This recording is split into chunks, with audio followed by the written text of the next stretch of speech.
partir de agora você acompanha o fechamento do mercado junto comigo, com ela, Hanna Beltrão. Além disso, a partir de agora também você acompanha as principais notícias do dia, os últimos movimentos das bolsas do Brasil e do mundo.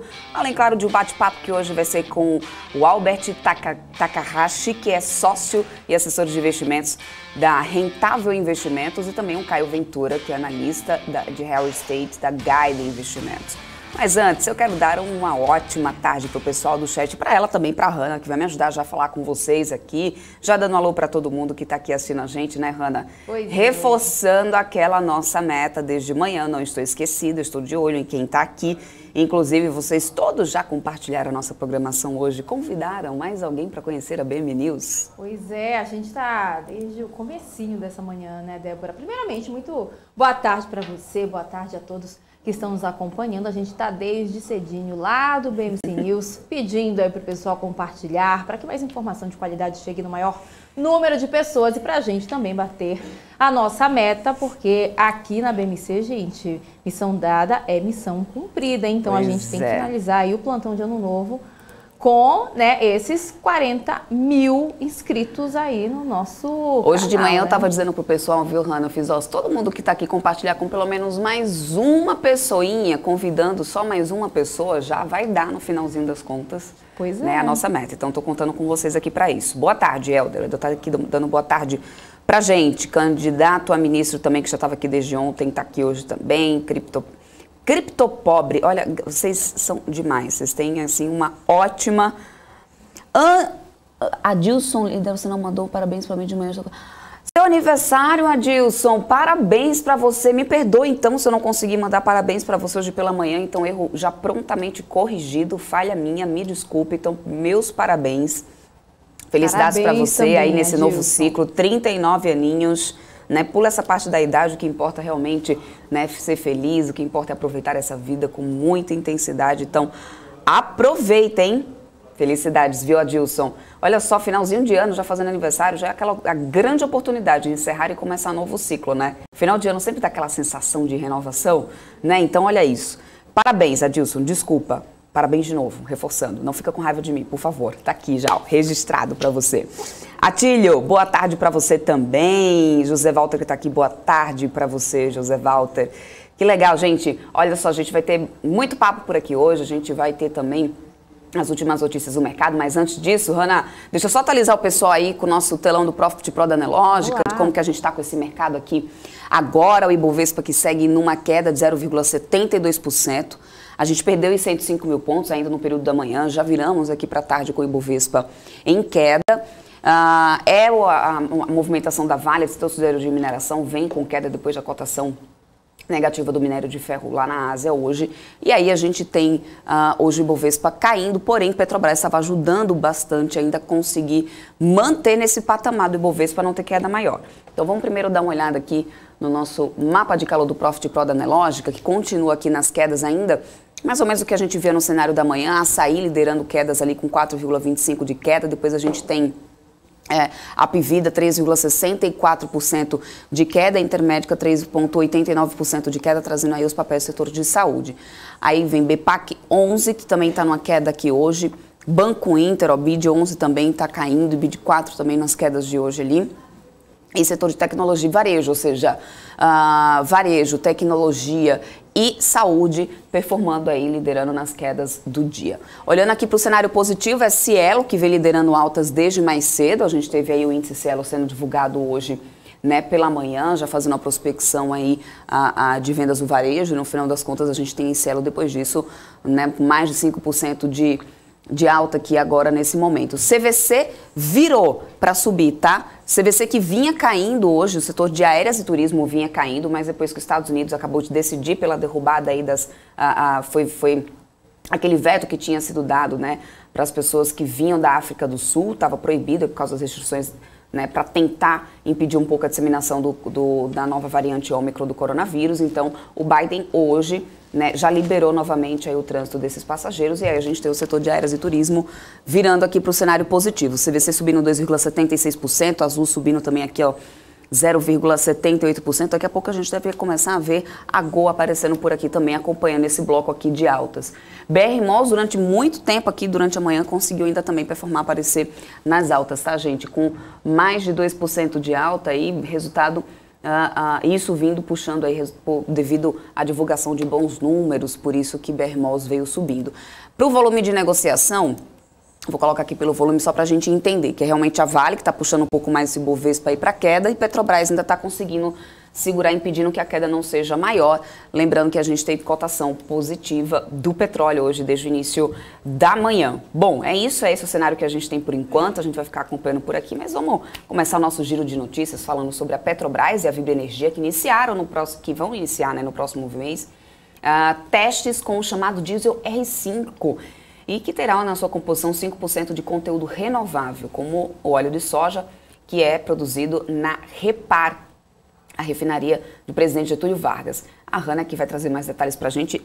Explique isso melhor para a gente, Hanna. Pois é, Débora, os testes serão feitos aí em conjunto com 3 linhas de ônibus operadas pela Autoviação Redentor em Curitiba, e os veículos vão rodar com o novo combustível pelos próximos 6 meses. A petroleira já testou com sucesso o sistema de produção do chamado diesel renovável na Repar em meados do ano passado, mas a nova fase é importante para confirmar a efetividade do produto e também que pode aumentar a mistura de conteúdo não fóssil no diesel comercializado no país. O diretor de Refino e Gás da Petrobras, Rodrigo Costa, já havia antecipado à agência de notícia Reuters a informação dessa realização desses testes no começo do mês, mas sem revelar os nomes desses parceiros.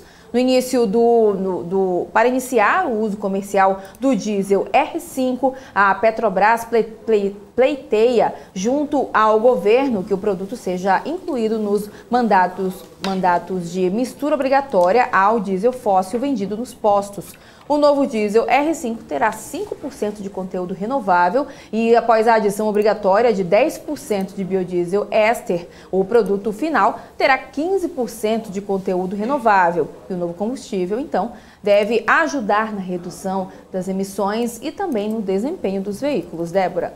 É isso aí, vamos acompanhar então esse novo combustível. Bom, agora falando da Eternit, gente, que homologou no Inmetro a telha fotovoltaica. Ela é constituída de cerâmica e possui células de energia solar. E com essa alternativa é possível utilizar a energia solar no telhado de modo sustentável e ainda economizar no valor do consumo de energia elétrica. A empresa está apostando no alto mercado sustentável, nesse mercado sustentável, tendo a dedicação ao projeto de produção de telhas fotovoltaicas. Apesar de ser confundido com placas solares, a telha fotovoltaica possui maior resistência e mais leveza, além de fatores como maior potência e também harmonização com o telhado, que também são diferenciais para essa tecnologia. Isso aí, sustentabilidade em pauta. Vamos às notícias internacionais agora, gente, porque a Apple decidiu fechar as lojas físicas lá em Nova York por causa desse aumento dos casos da Covid-19 na cidade.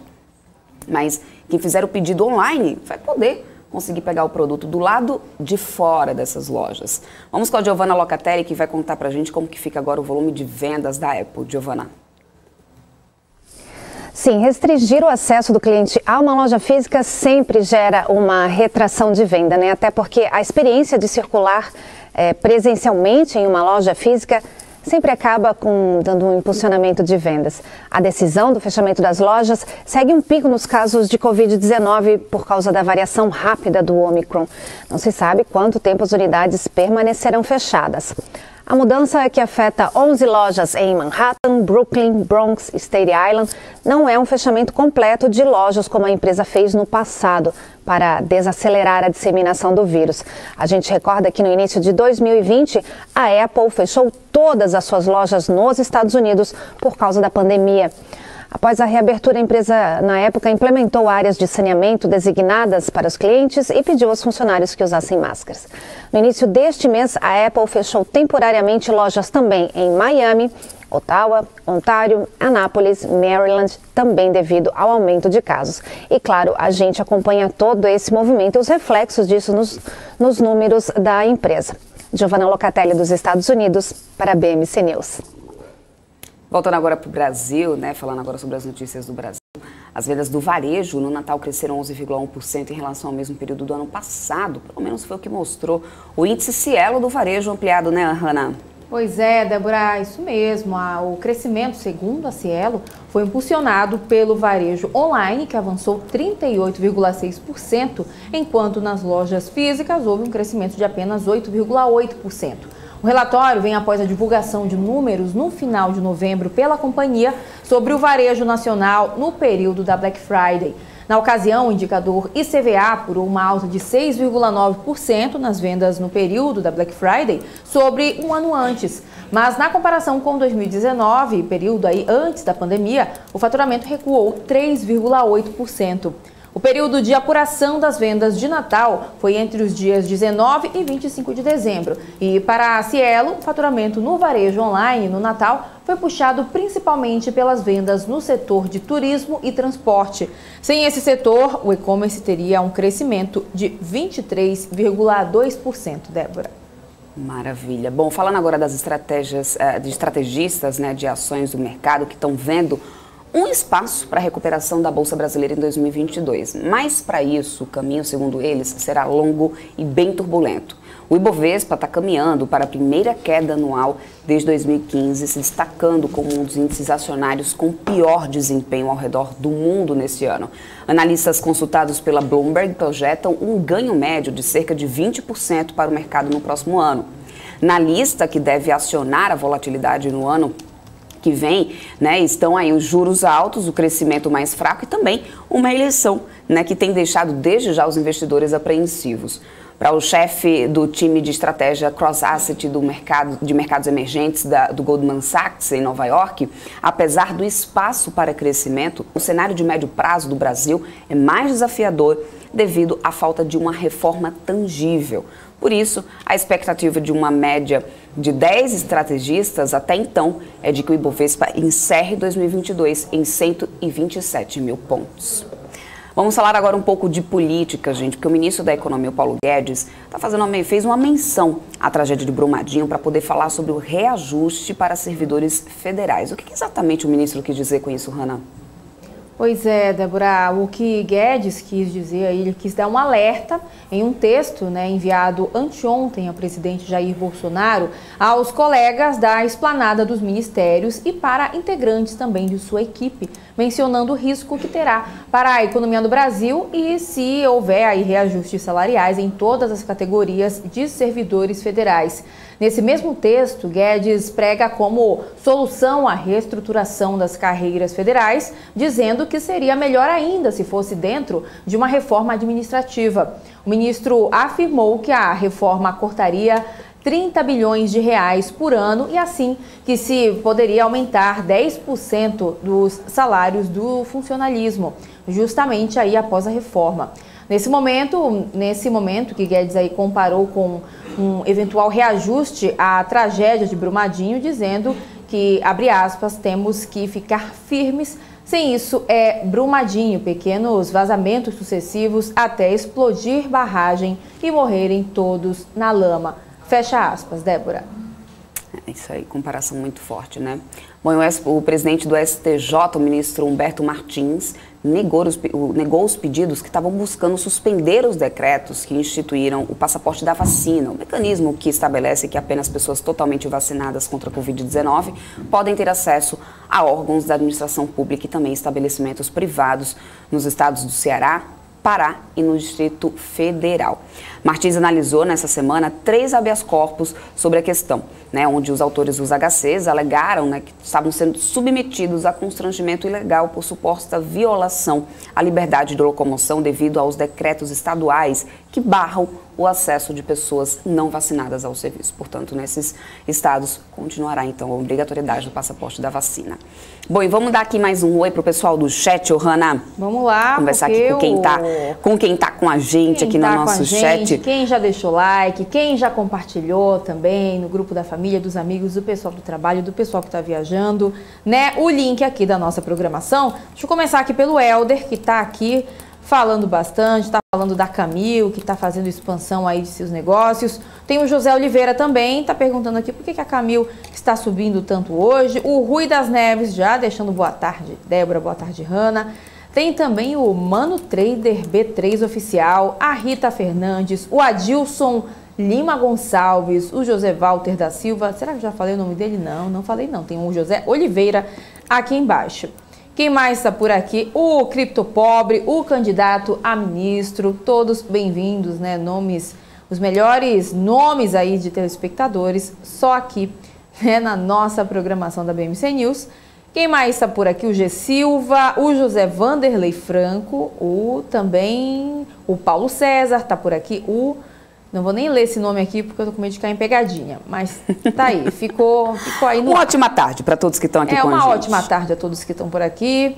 E é isso, né, Débora? Vamos bater um papo agora com o nosso entrevistado, Hannah Albert, e Yukio Takahashi, que é sócio e assessor de investimento da Rentável Investimentos, né? Então vamos discutir agora um pouco com ele sobre a atratividade de algumas classes de investimentos. Vocês já vão deixando as suas perguntas aqui. Eu quero que, claro, ele já me corrija se eu tiver pronunciado errado o seu nome, porque aí, né, a gente precisa falar tudo bom, tudo certinho. Eu juro que eu tentei ler bonitinho aqui pra gente, tá? Uma ótima tarde pra ti.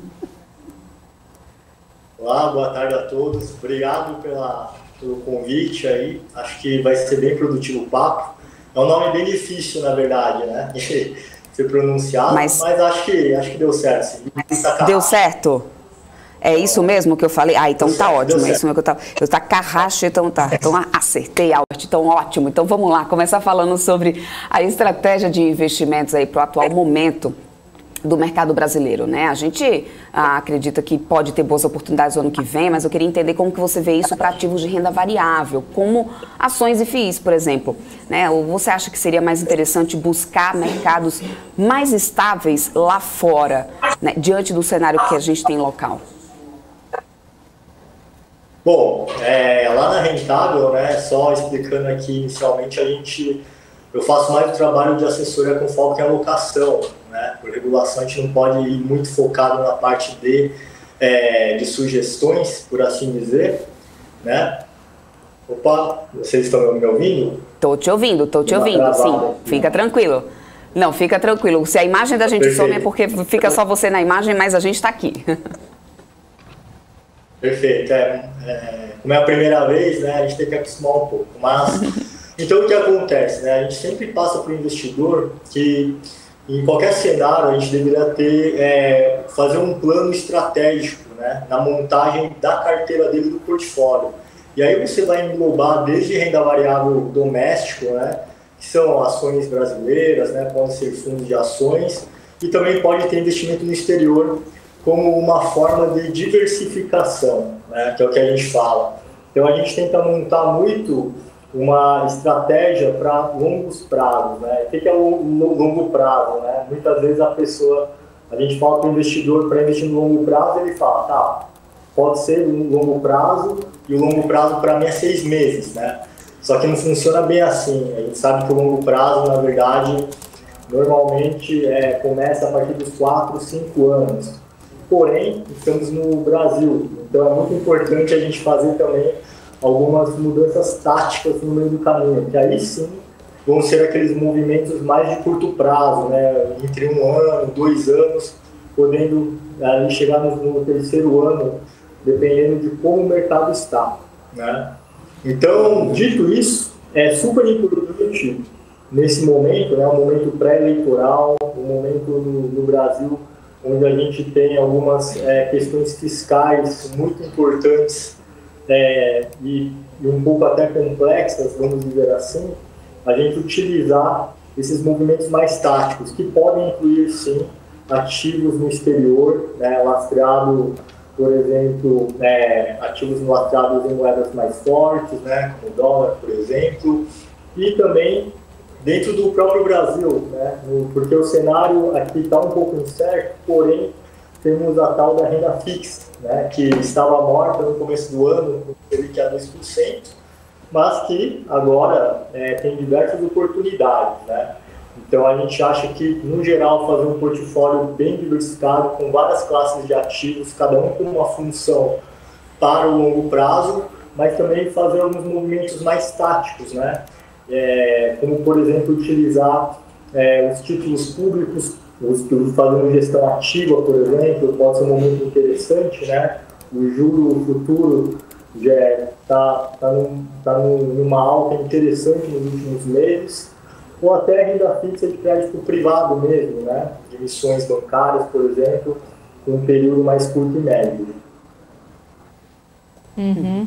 Perfeito. E falando um pouco sobre a inversão da curva de juros e oportunidades em renda fixa, quais são as principais oportunidades nesse mercado? Comprar títulos mais curtos seria uma opção? Então, a gente acha que sim, pode ser uma opção, né? Essa inversão começou a acontecer há alguns meses, né? Quando os juros curtos, médios começaram a cruzar com os longos.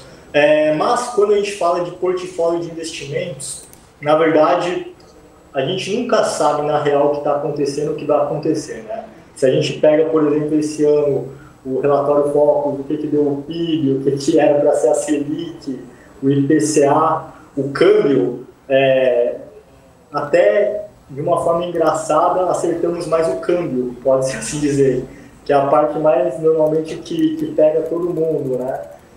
Tem muita gente que fala que se você quer perder a credibilidade de forma rápida, você tenta acertar para onde vai o câmbio. E foi aonde mais ficou ali próximo.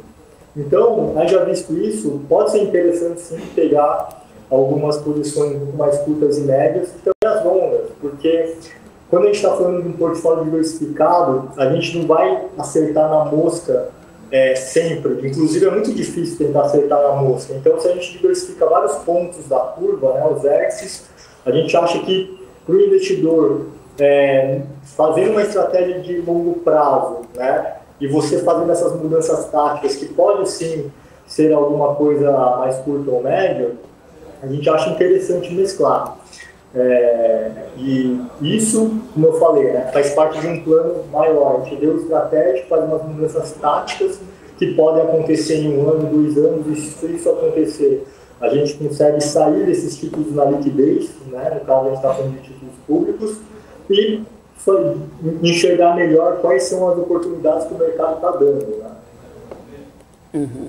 Agora, falando um pouco sobre o posicionamento em títulos pré-fixados, essas seriam boas opções de investimentos nesse momento? Se a gente está falando de um título pré-fixado, na diversificação,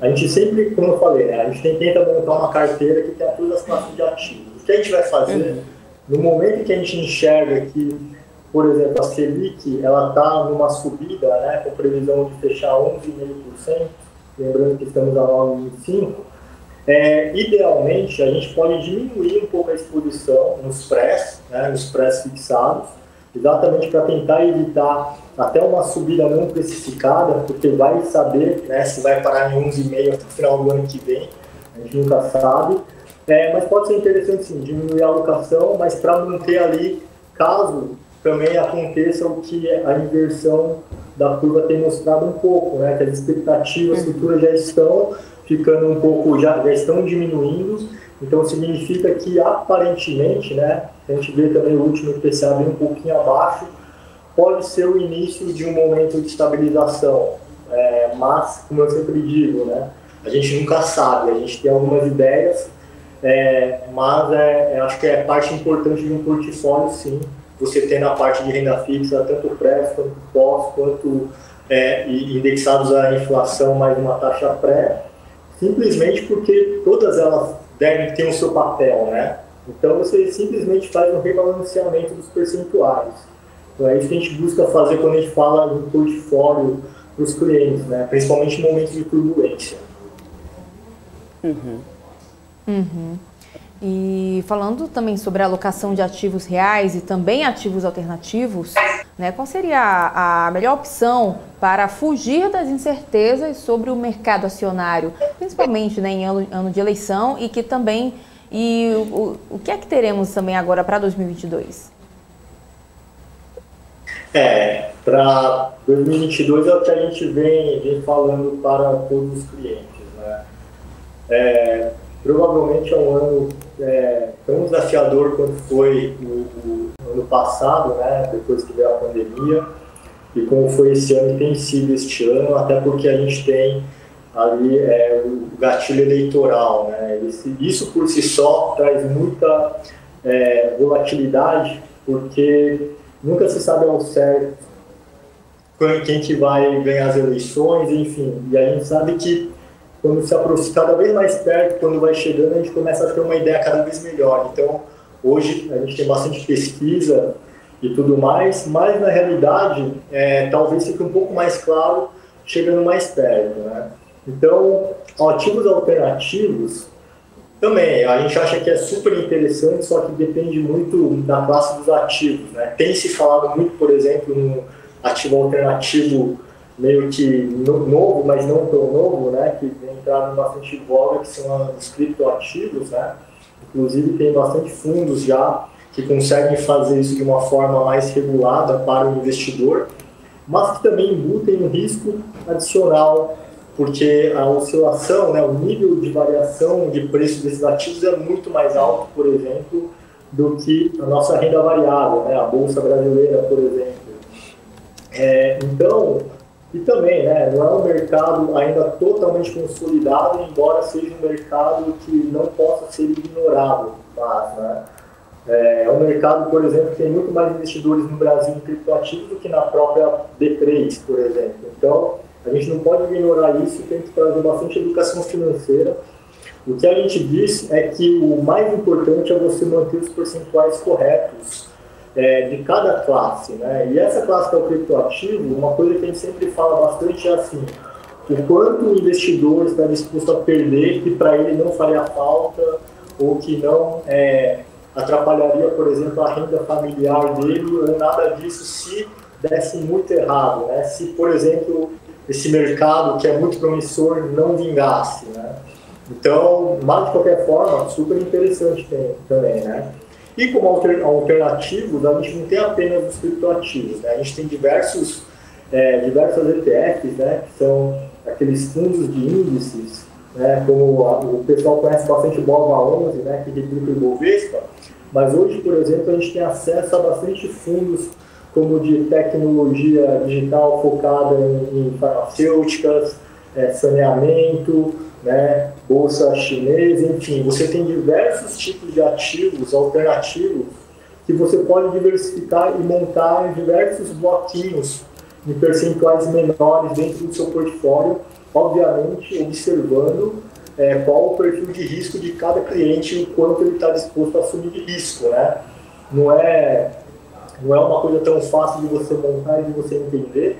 O cliente, normalmente, a gente vai descobrir o perfil de risco e ele descobre o perfil de risco quando ele expôs mais do que ele aguentava e vem uma queda, e aí ele entende que talvez aquele não fosse o perfil. Mas os ativos estão aí para isso, né? Para a gente conseguir fazer uma adequação de portfólio, usando sempre, como eu falei, a parte estratégica, onde a gente monta, né, um plano maior ali, e a gente vai vendo se tem alguma oportunidade mais tática, dependendo do momento.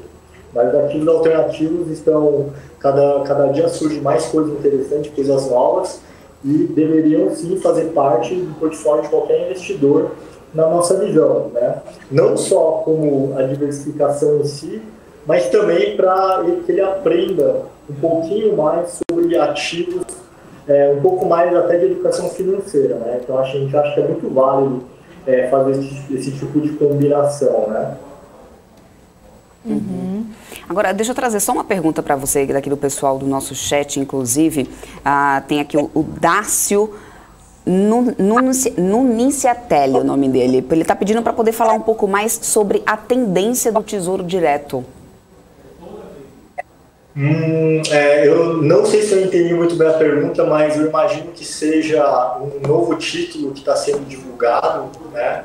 Um título que parece que vai ser como se fosse uma previdência, um título que você ficaria travado de 30 a 40 anos e a partir disso começaria a fazer resgates mensais.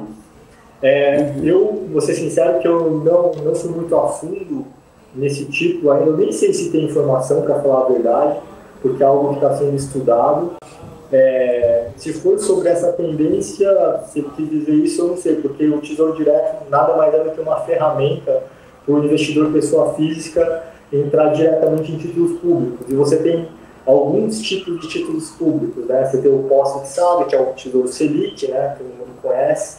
Então, para onde a Selic vai, ela acompanha. Se for falando desse título especificamente, a gente pode prever ali, né, o que o Focus está mantendo até hoje, uma tendência de subida ainda até os 11,50 ou perto disso até o final do ano que vem. Significa que no pós-fixado o rendimento tende a dar uma melhorada. Se estamos falando dos títulos do Tesouro pré ou indexados à inflação, aí é um pouquinho mais complexo de dizer, porque a gente entra naquela questão das apostas das curvas, né, da onde talvez fazer uma gestão ativa, a não ser que você queira realmente segurar o título até o vencimento. Aí também é um outro tipo de estratégia, né? Às vezes as pessoas utilizam esses títulos mais longos, por exemplo, como uma previdência alternativa para o filho, né? Não é um veículo com o nome previdência, mas que pode ser usado com esse intuito, porque o IPCA, por exemplo, protege a inflação, né? Então, você sempre vai ganhar a taxa de juro real, independente do momento. Então, espero que eu tenha respondido, que tenha sido essa a questão. O Dácio, ele complementou. O Dácio complementou aqui embaixo, inclusive, dizendo que sim, era sobre a Previdência, porque tem muita pouca informação por enquanto, né? Justamente mais ou menos o que você começou falando, é uma coisa que é realmente nova ainda no mercado, né? Ainda nem começou, né? Até onde eu vi estava em estudo, então acho que ninguém tem muita informação de como vai ser, mas enfim, a gente tem que esperar para ver, né, qual que vai ser, se vai ter um indexador, como que vai ser a forma de formulação, se realmente não haverão os cupons semestrais, né, como parece que não, porque vai ter um vencimento ali, um prazo longo. Acho que é esperar para ver, mas acho que no geral é bom para o mercado, é mais uma alternativa para os investidores, né? Maravilha. E pensando aí que faltam praticamente só mais 2 pregões, né, para encerrar o ano no mercado acionário, o que você diria para os investidores que estão nos assistindo agora, o que deixar aí no radar para o ano que vem? Fica aqui, né, o espaço para você fazer as suas considerações. Legal, bom, obrigado. Faltando 2 pregões, é aquilo que eu falei, né? Eu acho que a gente sempre tem que tentar ver até onde o nosso perfil aguenta, né? Porque a gente está vivendo um momento onde a gente está correndo um risco chamado sistemático, né? Que é diferente do risco específico. O risco sistemático é aquele risco, eventualmente, que ele pega a economia como um todo, e isso a gente consegue observar nos ativos, né? Você vai pegar a maioria dos ativos de renda variável, seja fundo imobiliário, ações, eles estão caindo. Você não está vendo ser atingido algum setor específico ou uma empresa específica. Até acontece, porque é normal, mas no geral o que está acontecendo é esse risco sistêmico, né? Então é algo que vai além do que acontece dentro das empresas ou setores. É algo que está acontecendo na macroeconomia, né? Os riscos ali. Então o que a gente fala é para tentar descobrir, né, o perfil de risco, assim, até onde você aguenta em termos de volatilidade ou de queda, porque no final das contas vai ser um ano desafiador, a gente acredita, a gente nunca sabe, mas acreditamos que será um desafiador. E, haja visto isso,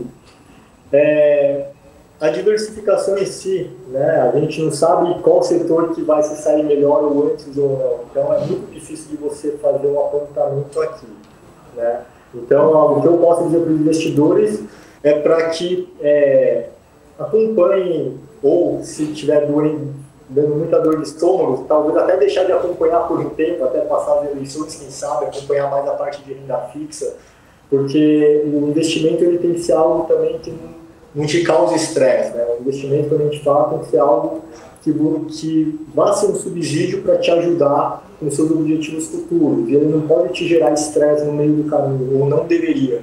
Se isso está acontecendo, provavelmente a alocação e o balanceamento da carteira não foi feita da forma mais assertiva, e vale a pena uma conversa para rebalancear isso para aonde você aguenta fazer esses movimentos, né? Então, em termos de, falando disso, acho que está bem difícil a gente apontar algum setor, porque o que a gente sempre prega ali na parte de assessoria, na verdade, é o portfólio diversificado. E para as considerações finais, bom, quero desejar um Feliz Natal.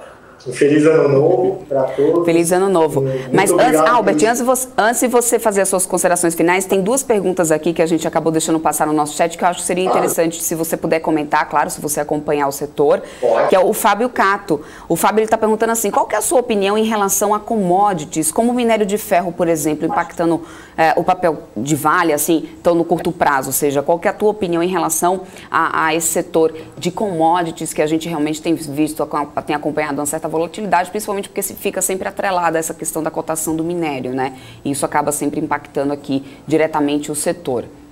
Essa foi uma pergunta do Fábio Cato. Bom, Legal, Fábio. Antes de mais nada, não é que eu estou querendo fugir não da raia, mas não, tudo bem. Como assessores, a gente tem uma regulação que impede a gente de ser analista, né? Então a gente não pode, por regulação, entrar ou fazer qualquer sugestão ou confusão possa confundir. A gente sabe que as commodities, né, ativos de commodities, elas, em vários momentos, elas podem ter uma correlação negativa, né, porque depende muito do valor ali do produto. No caso, o minério de ferro impacta diretamente a Vale, e a gente sabe que tem muito a ver também com outras variáveis, né, China, por exemplo. Então, o que eu gosto de falar, né, o que o pessoal, as casas de análise dizem é que a gente tem que entender, quando a gente fala de análise fundamentalista, quando a gente vê a empresa, né, a gente tem que tentar, na maior parte do tempo, ver primeiro que tipo de estratégia a gente está fazendo para renda variável, né? Tem diversas estratégias, como fazer uma análise técnica para pegar movimentos de curto prazo, mas aí você está falando de uma commodity também, de uma empresa lastrada em commodity, que não tem muito como você prever como que vai estar o preço, né? E também tem análise fundamentalista. Então, o que eu digo é o seguinte: estuda a empresa, veja se a Vale, por exemplo, ela tem bons fundamentos, né? Tem diversas casos de análise ali que mostram os fundamentos de empresas como a Vale que você citou, e acho que isso é muito importante, porque para te dar um pouco de segurança de pensar, poxa, será que olhar o preço de commodity, que é uma movimentação de curtíssimo prazo, faz sentido se a minha estratégia é o longo prazo, onde você tem uma empresa saudável, uma empresa ali que gera resultados, que paga dividendos consistentes? Então, acho que em termos de opinião, eu acredito que seja uma empresa boa, independente do preço da commodity, tá? Mas aí é uma opinião pessoal, particular, né? Não é uma sugestão de investimentos. Sempre lembrando que a rentabilidade passada não significa retorno futuro também. Albert, a outra pergunta que a gente tinha deixado passar aqui era do Celso Costa, que ele pergunta assim, qual que é o percentual de cripto para uma carteira agressiva de investidor mais experiente você geralmente aloca na carteira? Então, a primeira, como eu falei, né, esse tipo de questão eu gosto de resolver juntamente com o investidor, porque na verdade ali que a gente faz é uma troca, né? Eu tento entender o perfil dele e apresentar muito bem o produto e apresentar ali e tentar ser assertivo no que ele está buscando, né? Então, quando a gente está falando de criptoativos, uma pergunta que eu falo muito é assim: qual o percentual da sua carteira hoje você estaria disposto, por exemplo, que ela virasse zero e você não tivesse nenhuma dor de barriga, que não afetasse a sua família? É 1%? É 5%? É 3%? Depende, né? Às vezes a pessoa fala, poxa, 1% para mim é muito perder, porque eu não gosto de perder. Perfeito. Então, qual que é o percentual ideal que pode virar zero daqui a 10, 20, 30 anos? Porque a gente não sabe ainda realmente se esse mercado vai se consolidar. Como eu falei, é um mercado promissor, é um mercado que todo mundo começou a falar bastante, né? Vem crescendo, mas no final das contas a gente nunca sabe, né? Então, acho que a primeira pergunta é essa: você ver quanto da carteira você perderia e para você não significaria nada. Eu acho que essa é a primeira pergunta, que já é um bom começo, porque aí você já sabe da onde partir e até onde você poderia ir, né, nesse tipo de alocação. Entendi.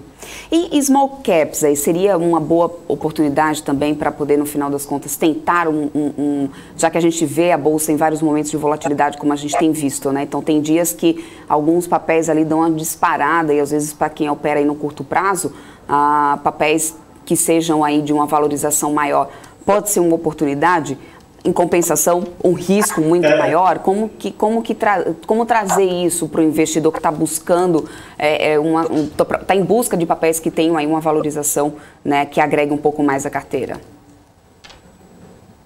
Ela sempre volta um pouco para o mesmo local quando a gente fala de diversificação, né?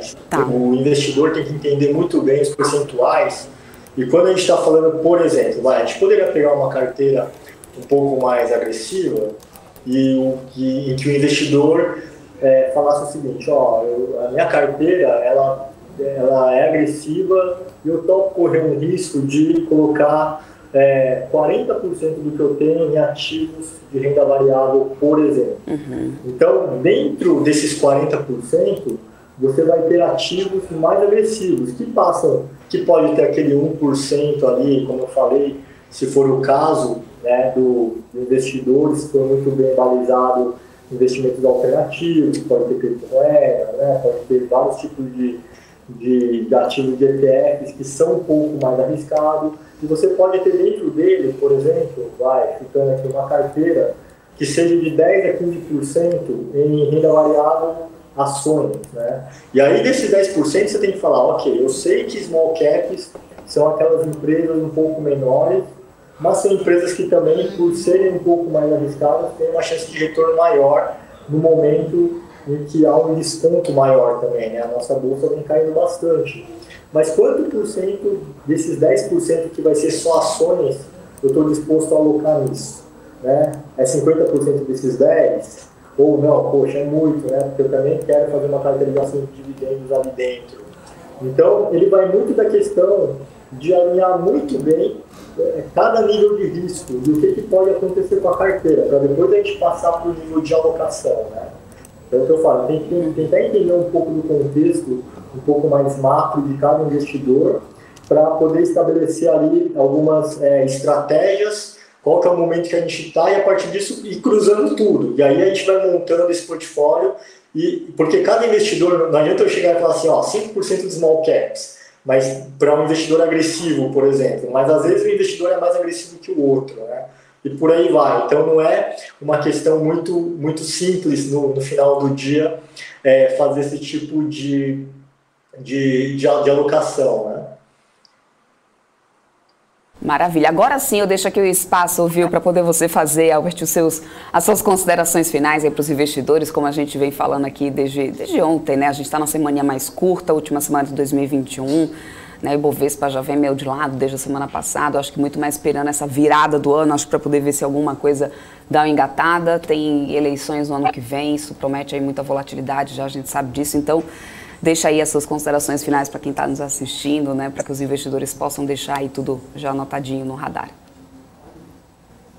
Perfeito, eu estava um pouco ansioso ali, já coloquei o carro na frente dos bois, desejei imagina. Mas enfim, agora queria desejar um feliz 2022 a todo mundo que está acompanhando, que assistiu, agradecer imensamente a BNC, parabenizar também, fiquei sabendo pelas mídias que vocês estão com um projeto aí de ir para a TV fechada. Seria ótimo ter uma parceria com vocês, com certeza, se for o caso. Agradecer a Leandrão, Débora Oliveira, mais uma vez pelo ótimo papo, acho que foi bastante esclarecedor para todo mundo.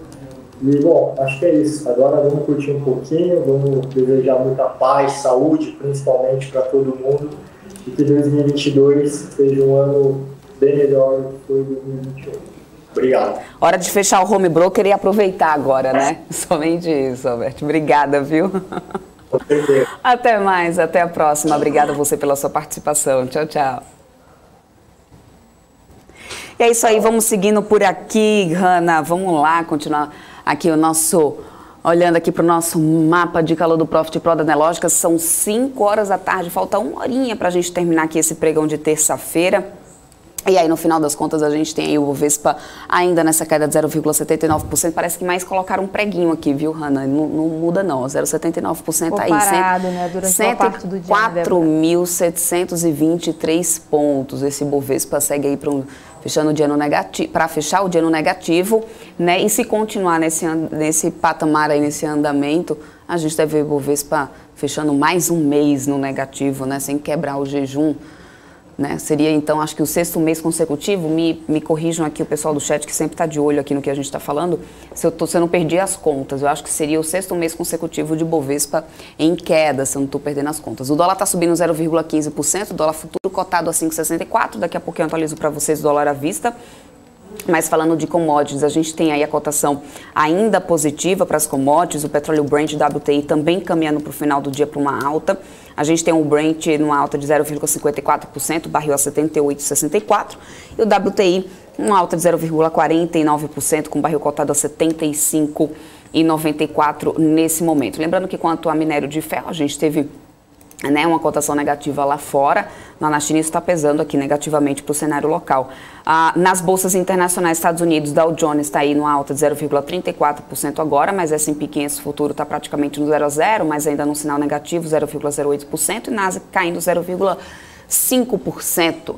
Vamos ampliar aqui o nosso mapa de calor para a gente dar uma olhadinha aqui por setores. E olha só o que a gente tem aqui, olha, aéreas e turismo, CVC e Azul, virando aí para o positivo depois dessa notícia de que os Estados Unidos vai novamente liberar aí, né, vai retirar aquelas restrições que tinham sido impostas para os viajantes vindos da África do Sul, né, na tentativa de conter um pouco a disseminação da nova variante Omicron do coronavírus. Só a Gol ainda está aqui no patamar negativo de 1,11% no setor. Nos bancões, a gente também tem aqui alguns papéis em alta, Itaúsa 3 subindo 0,86%, Sambi 4 e Sambi 11 em alta, mas o outro lado aqui, olha só, Banco do Brasil, Bradesco, Itubi, queda em Banco do Brasil que está caindo mais no setor, 0,68% agora. Nos bancos digitais, a gente tem alta só para o Banco Pan que ontem apareceu já no finalzinho do dia, né, em queda, né, passando ali até do Açaí, hoje está aqui subindo 0,67%, BPAC 5, 0,79% de alta, mas BID11 e BID4 em queda, inclusive aqui BID11 cai no 0,51%. Isso nos bancos digitais. Na construção civil, a gente tem um cenário, né, dividido. Ontem, alguns papéis da construção a gente estava vendo já partindo ali para as altas do dia. Hoje a gente só tem aqui, ó, Tecnisa, Cirela, que ontem estava entre as maiores altas, hoje cai um pouco, 0,39%, Direcional também, 0,25% aqui de queda agora, mas olha só, Trisul está subindo 2,95%, Elbor está subindo agora nesse momento 3,69%, Gafisa também em alta de mais de 2%, MRV 1,12%, Exetec 0,94%, Planiplano 1,26%, JHSF subindo 0,54%. Além da construção civil, vamos lá, educação, Edux, Cogna, os papéis aqui, aliás, Cogna zerando, hein? A Anima cai 1,8% agora, né? Ser Educacional está subindo 0,97%.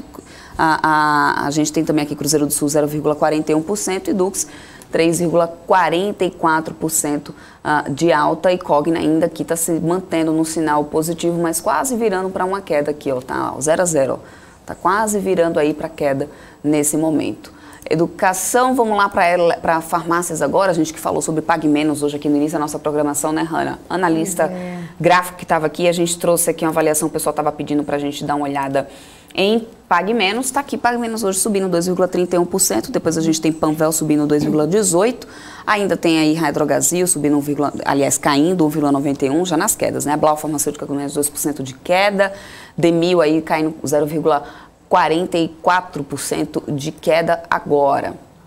No setor de frigorífico, só porque o Helder já estava ali mais cedo, hein, Débora? E BRF? Tá aqui, BRF subindo, viu, o Helder?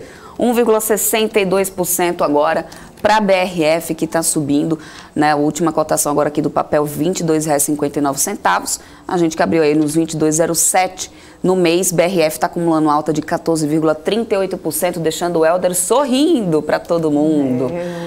Marfrig está aqui 1,84%, Minerva 1% de alta, JBS 0,45% de alta. Nas papeleiras, a gente tem Quedar agora, apesar da gente estar tendo aí uma variação positiva no dólar, né? No dólar futuro a gente teve alta em alguns momentos do dia, a gente vê Klabin, Suzano, Rani 3 aqui, todos os papéis do setor em queda. Vamos agora para o setor de petróleo e siderurgia para a gente, olha só, setor de petróleo e siderurgia e mineração, tá aqui. Olha lá, Vale, mais de 2% de queda, 2,7%, CSE de mineração também caindo 3,29%, os Minas 2,26%, Bradespar está caindo 1,14%, Gerdau Metalúrgica também em queda, é só Ferbasa e CSNA que ainda está conseguindo manter no sinal positivo, bem por enquanto, hein? A gente está acompanhando aqui como que fica aqui esse setor de siderurgia e mineração até o final do dia. No petróleo, eu atualizei para vocês ainda há pouco como estava a cotação, né, do petróleo, e no final das contas a gente tem Prio 3 só aqui, ó, caindo 2,23%. Prio 3 que em alguns momentos também conseguiu se manter aqui numas altas, mas agora nesse momento cai. E aí, olhando para o lado de cá, pro positivo, a gente tem Petro 3 subindo 0,45%, Petro 4 0,24%, aí Ultrapar, Braskem, 3R Petróleo, Vibra Energia, todos os papéis aí em alta, seguindo aí esse patamar positivo, né, da cotação da commodity, do petróleo lá fora. E isso acaba sendo positivo. Vamos ver varejo, gente, olha isso. Quem lembra que ontem a gente falou, né, mostrou aqui que varejo Magazine Luiza, né, foi lá nas altas, lá na frente, com Via e em seguida subindo. Hoje a gente tem Magalu caindo 0,29%, Homer 3, Lame 4 também nas quedas, Lame 4 caindo 2,98%. A Lojas Marisa também está caindo 2,6%, a Mer 3 está caindo também aqui 2,48%. Pets, 1,18% de queda. Né, para quem quiser ouvir mais sobre Pets, a gente também teve análise técnica hoje aqui no início da nossa programação, lá no BMC News. É só voltar um pouquinho que vocês conseguem acompanhar o que o analista gráfico trouxe aí sobre a questão de Pets. Aí do lado positivo, Via 1,85%, Vivara está subindo 1,57%, CIA, a Hanna está aqui ó, garantindo alta, hein, Hanna? De Vivara do final de ano, ganhou muitos presentes, muitas joias, e aí a Vivara segue subindo 1,55%. Estou aguardando ainda o presente do Daniel Morales. Hashtag fica a dica, hein, Morales? Fica a dica, Morales. Hashtag fica a dica. Você cobre do Rafa também. Boa ideia, hein? Boa ideia. Boa ideia. Pô, seu Rafael, você tá assistindo aqui? Ele sempre tá por aqui, né? Apesar de ele estar de folga, ontem eu mandei até suspender a folga dele. Pois porque de folga tava aqui no chat. Então, gostei da ideia. Né? Poderia dar presentinho para as parceiras aqui, apresentadoras. Já tô até esperando. Gostamos de Vivara. Vou deixar o brinco aqui para ver se dá espaço para o novo. Via também tá aqui na alta de hoje, subindo 1,65%. Vivara, Guararapes e Arezzo também nas altas aqui do dia. No setor de shoppings, olha lá, tudo no positivo hoje. E ontem a gente, ontem nas semanas anteriores a gente vinha acompanhando queda do setor de shoppings, né, que acompanhando o varejo também ficou aí, apanhou bastante durante esse ano com essa questão da pandemia, ainda na expectativa de recuperação econômica, esperava aí a vacina, mesmo assim depois da vacina ainda amargou algumas perdas, porém nesses últimos 2 pregões tem tido alta aí para o setor, BR Mall subindo 1,9%, a Laide, a Aliança Sonai está subindo 2,47%, Iguatemi, né, que agora é GT11, está subindo 1,75%, JHSF em alta, Multiplan também 0,95% de alta, ou seja, trouxe aqui os setores todos praticamente para poder vocês terem uma ideia de como que a gente está com esse Bovespa agora, viu, Hanna? Pois é, Débora, a gente, né, já trouxe aí o panorama, né, de como é que está a situação no momento aí, né, do Bovespa. Daqui a pouquinho a gente traz aí o final, mas deixa eu trazer aqui algumas notícias que, inclusive, vocês que estão nos acompanhando, vocês encontram lá completinhas no nosso portal bmcnews.com.br. Aqui, deixa eu falar aqui dessa notícia aqui que foi publicada agora há pouco, né, que pela primeira vez casos mundiais de Covid chegam a 1 milhão em um dia. Essa notícia aí que foi escrita aí pela Fernanda Capelli aqui no nosso portal. E esse número de casos aí atingiu esse recorde aí na segunda-feira, isso porque o total de novas pessoas infectadas chegou a 1,45 milhão. E a data marca aí a primeira vez desde o início da pandemia que são registrados mais de 1 milhão de novos casos no mundo em 24 horas.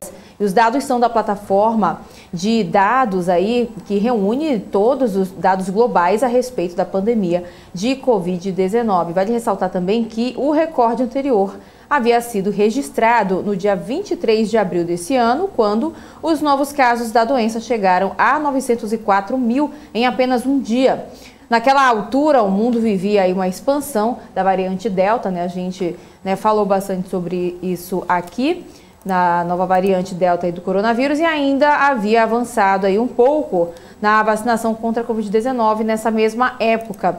Já o novo recorde aí, 60% maior que o anterior, ocorre no cenário de crescimento da variante Ômicron, que em um contexto de vacinação aí está nesse contexto de vacinação muito mais favorável. De acordo com especialistas, o aumento de casos mundiais pode ter ocorrido devido aos resultados de exames represados no período do Natal. No dia 23 de dezembro, por exemplo, o número de novos casos já estava se aproximando aí de 1 milhão. Já no dia seguinte, na véspera de Natal, começou a cair, atingindo o ponto mais baixo no domingo, dia 26 de dezembro, em torno de 470 mil. Essa é uma das notícias aí que a gente consegue, que vocês que estão nos acompanhando, conseguem ver na íntegra lá no nosso portal bmcnews.com.br. Débora. É isso aí, Hanna. E olha só, a Petrobras assinou também um contrato de compra e venda de gás com produtores para a Operação Swap, né? A Petrobras assinou com a Shell, Repsol, Sinopec e Petrogal, contratos de compra e venda de gás para operações conhecidas como swap. Segundo a estatal, são os primeiros contratos nessa modalidade. Eles permitem que produtores nacionais antecipem o acesso ao mercado e viabilizem o início do fornecimento já a partir de janeiro de 2022. Por meio desse contrato, a estatal passa agora a processar o gás produzido por essas operadoras e, posteriormente, o gás é novamente disponibilizado para as empresas transportarem até seus clientes, viabilizando o acesso direto delas ao mercado. Vamos ver se isso acaba também impactando aí no preço do gás, né? Se isso torna aí mais leve no bolso do consumidor na hora de pagar também pelo gás. Vamos ver no que isso vai dar no final das contas. A gente tem acompanhado aí já há algum tempo.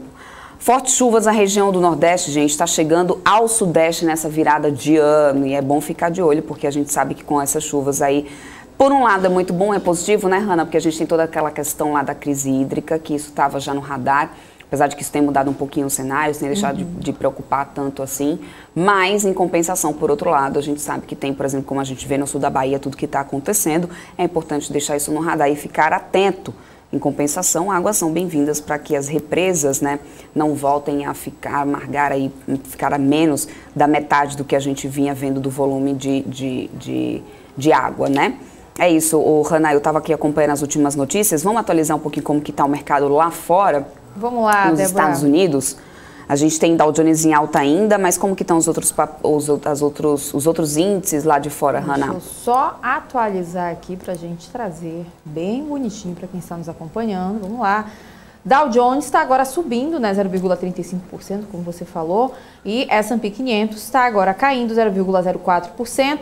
Nasdaq recua também 0,47%.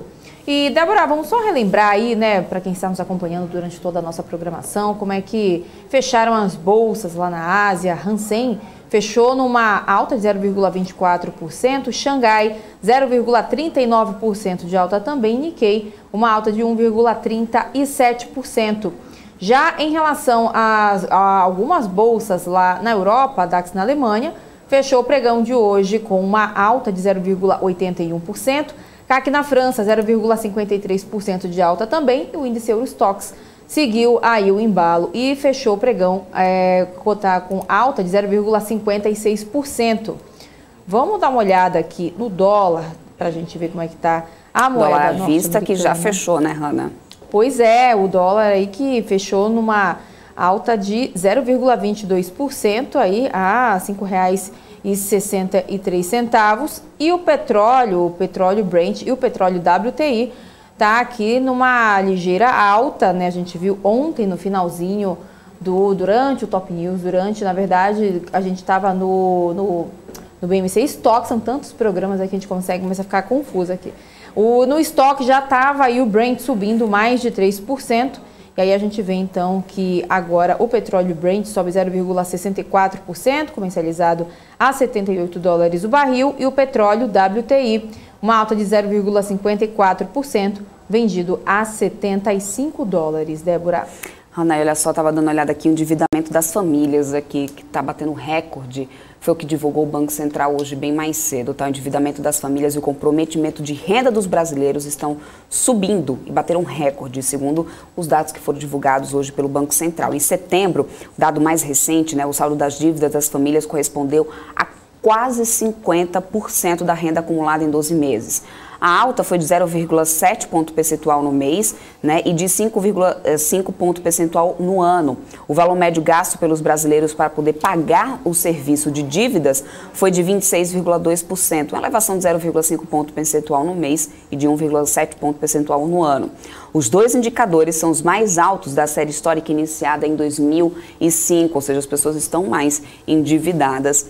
O endividamento das famílias está batendo recorde no Banco Central, o que não é de se espantar, né? Também depois de tudo que a gente tem visto aí, questão, né, de desemprego e tudo mais, acontece realmente, isso é só um efeito colateral de tudo do que a gente tem já acompanhado, né, Hanna? Pois Bom, é. Vamos lembrar para o pessoal que está nos assistindo que tem que se inscrever no nosso canal, inclusive curtir a programação, compartilhar a programação, não só no nosso canal, também como nas nossas redes, Hanna? Pois é, lembrando aí, todo mundo que está nos acompanhando, já compartilha aí no seu grupo do trabalho, grupo da família, para, né, a gente tem que finalizar o ano de 2021 com 40 mil inscritos aqui no nosso canal, né, para a gente já entrar com o pé direito em 2022, né, já que a gente está com muita novidade para o ano que vem, vamos para a TV paga, então já vão dar essa forcinha aí, o pessoal que sempre comenta no chat, o pessoal que interage.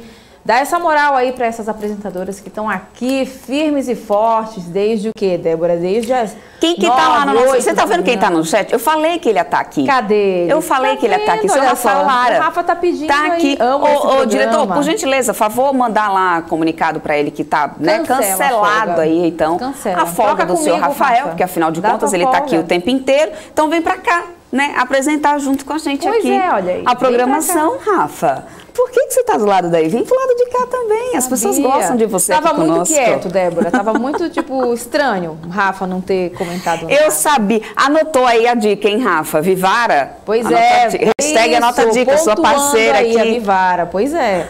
Deixa passar não. Tem que, né? Ontem o pessoal estava dizendo que o Rafa estava se preparando, estava na academia aí, junto com o entrevistado que a gente tem sempre aqui no nosso no Top News, que a gente já falou aqui algumas vezes. Pois eu quero que o Rafa me conte mais sobre isso, se ele está realmente fazendo isso ou se ele está tomando umas caipirinhas aí, tomando um sol, né? Deveria, pelo menos. Se não está, deveria. Olha lá, 0,70% de queda para o Ibovespa, hein, Hanna? Pois é. Deixa eu mudar olha aí. aqui. Vamos dar uma acompanhada de como que a gente vem na variação mensal aqui nesses setores? Só para a gente ter uma ideia, aí mês de dezembro, a gente está hoje dia 28 de dezembro, gente. Falta pouquinho, 2 pregões aí para a gente já acabar o ano, né? E no mês de dezembro, quem está acumulando aqui no setor de shoppings maior alta é a JHSF, né? E quem está acumulando mais queda por setor, tá, gente? Mensal. É aqui a Multiplan, nesse momento, caindo 2,86% no mês. JHSF, Aliança Sonai, BR Malls ainda está se mantendo no positivo no mês aqui no setor de shoppings. Nos bancos, somente Itaúsa 3 no mês acumula alta, todos os outros papéis do setor de banco estão acumulando queda nesse mês de dezembro. Nos bancos digitais também, só BPAC 5 acumula alta agora de 3,41% no mês. Todos os outros papéis aqui do setor de bancos digitais vêm acumulando queda. Na construção civil, olha isso. A Gafisa é quem acumula queda nesse mês de dezembro, mas todos os outros papéis aqui no mês está acumulando alta no setor de construção civil. Setor que, se a gente for olhar também no ano, não está bem assim, não, variação anual. Vamos lá, olha só. Se a gente for para o ano, todo o setor de construção fica no vermelhinho, com Tecnisa acumulando a maior perda por enquanto, né? Aí depois a gente vem Elbor, Plano e Plano, Gafisa, Zetec, mas no mês, na variação mensal, o setor ainda está saindo, né, um pouco melhor. Gafisa aqui é que ainda está acumulando queda, ou seja, seria então o despontamento aí de uma melhora nesse setor de construção, né, ficar olhando um pouco aí para esse setor com mais delicadeza. Educação, olha só. Ser Educacional e Cruzeiro do Sul é quem vem acumulando alta aí no mês de dezembro, mas os outros papéis aqui acumulam queda. Anima, Edux e Cogna ainda vem acumulando queda no mês de dezembro para a educação. Nas elétricas, a gente tem aqui o cenário só para... olha só, CESP, AS, Light, Engie 11, Neoenergia, todas elas acumulam queda e alta, que está bem dividido, né? parte está acumulando alta, parte acumula queda, mas Eletro 3 e Eletro 6 está aqui, ó, gente, ainda acumulando alta no mês de dezembro, mesmo depois de toda aquela história, né, da desestatização, que a gente está aí no radar, que deveria realmente tá já saindo, tá em andamento e no final das contas ainda não andou. Frigoríficos, para a Liguia do Helder, olha só, BRF acumulando mais de 14% de alta no mês, hein, Helder? Tá bem, hein? BIF 3, Minerva, 22,73% no mês. O setor como um todo tá, né, subindo bem. A gente sabe que exportações beneficiam bastante aqui o setor de frigoríficos, né? E depois que a gente teve a liberação aí da China também para poder exportar carnes aqui do Brasil, isso acaba beneficiando também bastante aqui o setor. As papeleiras ainda continuam Klabin, Suzano, Irani. Elas estão aí acumulando altas também no mês de dezembro, lembrando que elas têm também um valor muito bem atrelado ao dólar no final das contas. Petróleo, vamos lá, olha lá como que a gente está. Petro 3 acumula alta de mais de 15%, mas Braskem está aqui, ó, acumulando alta de mais de 36%, Braskem 5,29,55%. Na siderurgia e mineração, a gente que sempre vem mostrando aqui, o ano inteiro a gente mostrou aqui para vocês de como que a gente vinha, né, com a Vale, olha lá, em dezembro o Vale está acumulando uma alta de 9,69% até agora, a Bradespar que acumula maior queda, mas aqui na Bradespar tem aquele caso lá a Bradespar foi desfazendo posições, né, na Vale e isso deu aí uma boa variação, né, para a Bradespar, por isso a gente vê o papel assim. CSNA está aqui em 14,54% de alta no mês de dezembro, Uzi Minas alta de 9,26%, mas é a FEBASE ainda aqui que está acumulando maior alta por enquanto. No setor bancário, como aqui, ó, como um todo, né, maioria tudo negativo quando a gente junta o setor de bancos digitais com os bancões aí. Nos supermercados, né, supermercados e atacarejo, lembrando que a gente teve aí uma pesquisa que foi feita hoje e mostrando que os consumidores acreditam, né, investidores também, que realmente a alimentação que vem pesando mais na questão da inflação. Mas aí a gente tem Carrefour numa queda acumulada aí em dezembro, 1,50%. Gemate, Açaí, Pão de Açúcar ainda acumulam alta nesse mês de dezembro. Assim que a gente vem aqui, Ether 3, vê aí que estão querendo que eu dê uma olhadinha em Ether, é isso? Eterniza? Ether 3 é quem mesmo, gente? Dá só para aqui universitários para mim.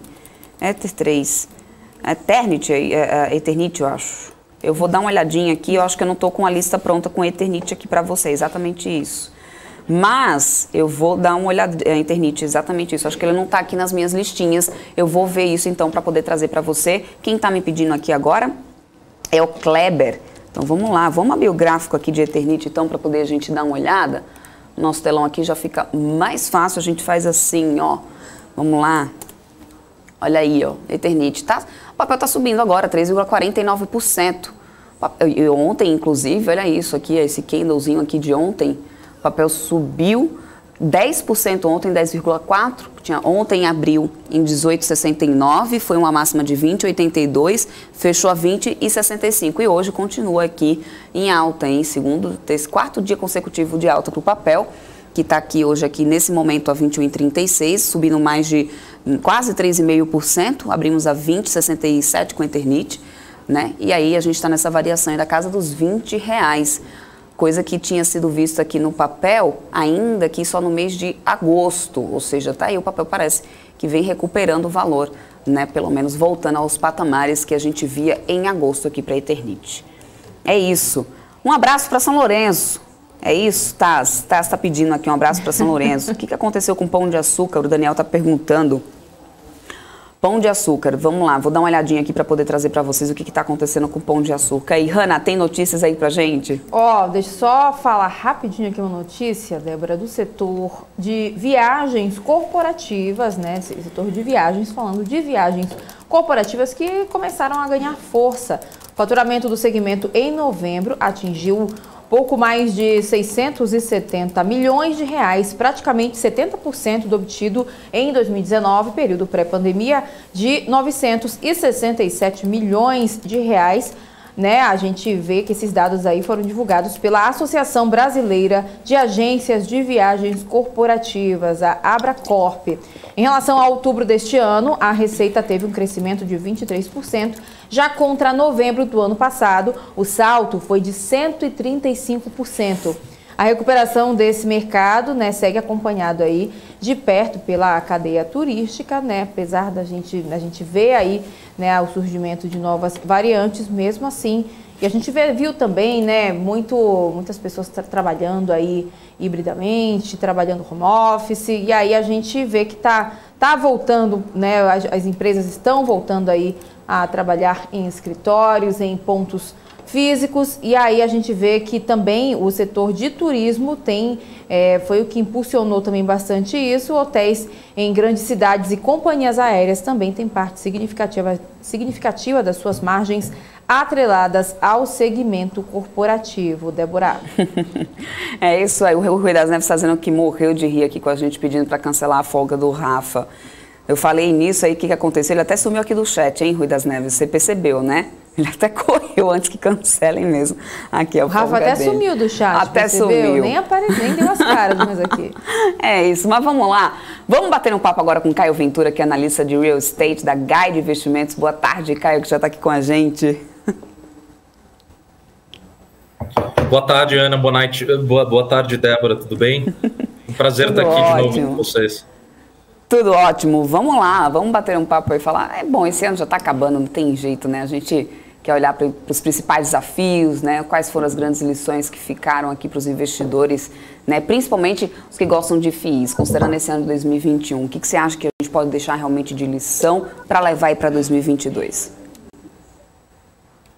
Claro, eu acho que, pensando pelo lado dos investidores, né?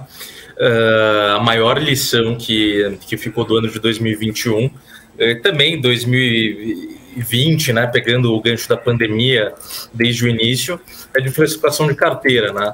Então a gente viu aqui, eu que estou em contato com clientes todos os dias, e uma grande dificuldade de clientes mais expostos a apenas um ou dois setores, né, em detrimento de investidores que conseguiram manter uma rentabilidade da carteira mais alta, diversifica no seu portfólio. Então, é uma máxima bastante clichê do mercado, mas é verdade, né, que a diversificação ela reduz a volatilidade da carteira e ela maximiza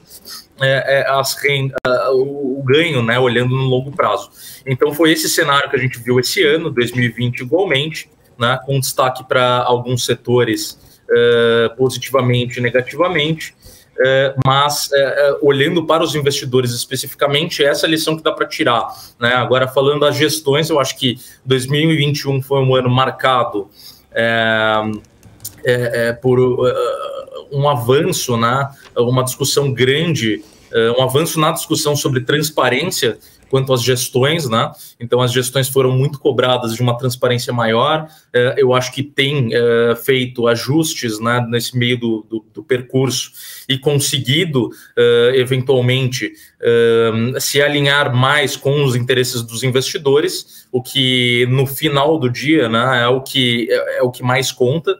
Então eu acho que olhando para gestão, esse avanço na transparência é uma coisa bastante importante que começou a ser discutida mais recentemente, mais especificamente esse ano, e que é mega necessário para o avanço da indústria e para os investidores, diversificação de carteira em momentos tão difíceis e desafiadores como esse que nós vivemos esse ano. Pois é, e quais são os desafios esperados para o ano que vem, né, na sua opinião? Onde você vê mais oportunidade de investimentos? Claro, bom, ano que vem tem alguns desafios que são bastante relevantes, né, para fundos imobiliários, cada um na sua vertente, né? Então, o primeiro, e que vai ficar só para o segundo semestre, mas já vou colocar na frente porque é o mais rápido de se passar, que são as eleições presidenciáveis, que obviamente fazem preço, historicamente fazem preço, e a gente vai ter uma eleição bastante polêmica, né, e decisiva quanto ao futuro do país, né? Então isso deve trazer uma volatilidade maior e desafios maiores, né?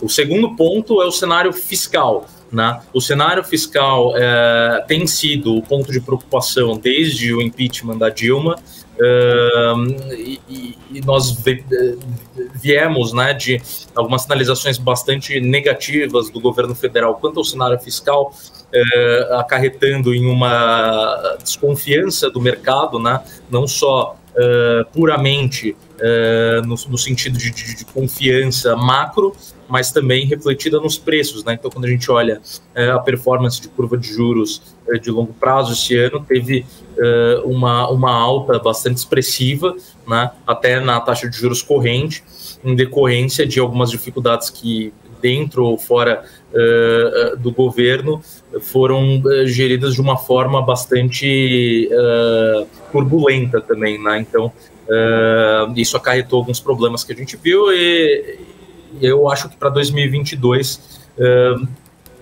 obviamente, a gente vai ter parte desses problemas, porque eles não foram resolvidos, né? E alguns que são fora do controle das expectativas, né? Então, influência de preços externos, né?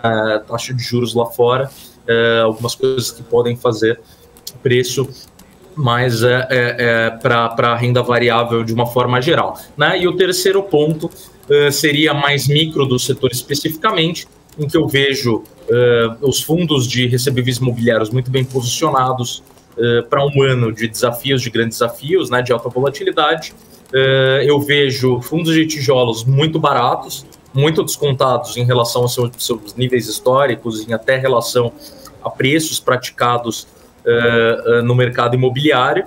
Entretanto, as gestoras, né, os donos dos imóveis estão, de certa forma, engessados quanto ao aumento, né, desses aluguéis em termos reais, ou seja, acima da inflação, o que pode ser um déficit relevante, né, significativo, quanto ao aumento de dividendos no próximo ano, que eventualmente pode acabar limitando a performance dos fundos imobiliários, né? Então, esses 3 pontos são os de principal atenção para o ano que vem, na minha visão, né? E que devem fazer bastante preço no setor de fundos imobiliários. Maravilha. Agora, ainda olhando um pouco sobre essas categorias de fundos imobiliários, como que deve se comportar, né, os fundos de papel? Certo. Bom, os fundos de papel, eles têm uma característica de resiliência bastante consolidada, né? Historicamente, os fundos de papel possuem uma volatilidade menor do que a do IFIX, que já é 1/3 do Ibovespa, né? E eles conseguem ancorar seus investidores através de dividendos mais altos, que também é inerente ao modelo operacional, né? Então, olhando num cenário de uma inflação que ainda está em busca, as instituições, né, que olham para a inflação ainda estão em busca de um controle inflacionário, mas a expectativa é que a inflação permaneça em patamares razoavelmente elevados até pelo menos metade do ano, e uma taxa Selic, né, a taxa corrente de juros, em uma trajetória altista que ninguém sabe muito bem quando vai parar, né, ou aonde vai parar. Eu acho que os fundos de recebíveis imobiliários, já que são dívidas, né, já que estão indexados a esses principais indexadores, acabam tendo uma vantagem quanto a outros fundos imobiliários em termos de dividendos, né? Então, possuindo uma capacidade maior de repasse da alta desses indexadores, né, servindo como um hedge, né, ou proteção. Então, eu acho que, olhando para fundos imobiliários, em 2020, foi o único setor que fechou em patamares positivos no ano. Em 2021, é o único setor que vai fechar em patamares positivos no ano. Eu acredito que deve continuar sendo o setor de preferência dos investidores em 2022, né, frente a essas dificuldades intrínsecas que fundos de tijolo devem sofrer ano que vem, né? Apesar desse desconto alto, apesar deles terem ficado lateralizados, né, desde o início da pandemia, o ciclo imobiliário ele inverteu, né, de alguma forma, e isso obviamente dificulta, né, a expansão operacional desses setores, né, visto que o setor imobiliário é um setor extensivo em capital e uma taxa de juros mais alta acaba prejudicando crescimento e também dividendos, né, desses fundos em si. Né. Quando a gente está falando do investidor de fundos imobiliários, é um investidor que olha muito para dividendos. Né. Lembrando que grande parte, assim, talvez seja talvez seja demais, mas assim, uma boa parte dos investidores de fundos imobiliários optaram por substituir renda que eles possuíam de imóveis físicos para migrar para fundos imobiliários, né? Ou seja, o investidor ele tem uma necessidade do dividendo mensal e esse dividendo mensal tem que ser competitivo frente a outras classes de investimento, né? Então, visto isso, eu acredito que o setor de tijolos deve ter algumas dificuldades mais pontuais e mais expressivas do que recebíveis em 2022. Uhum. E os fundos de tijolo, aí, shoppings e lajes corporativas, como é que você enxerga esses fundos e o que mais impactou nesse ano? E como é que deve ser o comportamento deles no ano que vem? Claro. Bom, olhando para lajes corporativas, né, eu sempre falo aqui que lajes corporativas têm dois problemas, né? O primeiro é quando vai voltar. Havia uma expectativa que voltasse nesse último trimestre do ano, que acabou não se concretizando pela variável Omicron, pela variante Omicron, perdão. E a gente viu alguns retornos ao escritório postergados para o primeiro semestre do ano que vem, que também não dá para dizer que vai se consolidar. E o segundo ponto dentro de lajes corporativas que gera uma grande incerteza é como vai voltar, né? Aparentemente a gente caminha para o modelo híbrido, quando a gente olha para economias mais desenvolvidas, caminham para um modelo híbrido também, porém ainda não é certo, né, quais são os impactos dentro desse modelo híbrido, se empresas eventualmente precisariam de mais, menos espaço, em alguns casos precisam de mais, outros menos, né? Existem setores, né, que passaram a serem mais competitivos trabalhando de casa. Então, por exemplo, desenvolvedores, né, começou a ser, desde o início da pandemia, uma moeda de barganha nas contratações para desenvolvedores poder trabalhar de casa, né, visto que acaba sendo uma vantagem para grande parte das pessoas que moram muito longe do trabalho, e entre outras coisas. Então, esses dois problemas que geram incerteza, consequentemente geram preço, né? Quando o investidor ele olha para o investimento, ele também está colocando na conta a sua capacidade de enxergar num horizonte de pelo menos uns 3 anos, né? Então, hoje a gente não consegue enxergar muito bem o futuro para lajes corporativas de uma forma concreta. Não que eu diga que vai acabar o setor, óbvio que não. Lajes vão continuar sendo necessárias, porém, algumas coisas devem mudar da estrutura de como é operacionalizada essas lajes comerciais, e ninguém consegue dizer com muita clareza ainda como elas vão ser desenhadas daqui a 2, 3 anos, né? Então, obviamente, isso reflete em preços. Para shoppings, o horizonte é um pouco mais promissor, eu diria, a curto e médio prazo, né? Visto que é um setor que sofreu muito na pandemia, eu diria que foi o setor mais impactado dentro dos setores de tijolo na pandemia, visto as restrições impostas pelos governos estaduais, né, de não permissibilidade do funcionamento do horário comercial, ou até fechamento completo desses ativos, né, como foi o caso ali em maio, por exemplo, né, com o avanço da variante Delta, e com isso, né, os inquilinos acabam ficando numa situação bastante delicada financeiramente, né, e os shoppings acabaram perdendo, né, por perder capacidade de distribuição de dividendos, né. Porém, é um setor que tem apresentado uma recuperação muitíssimo expressiva, né, bastante célere. Quando a gente olha para a dividend yield médio do setor, ali em junho, maio até, a gente estava falando de uma média de dividend yield de aproximadamente 2,5%, 3%, né? Isso dos 4 grandes fundos de shoppings do mercado. Hoje, essa média já está próxima dos 7%, né? Se não me engano, está em 7,3%.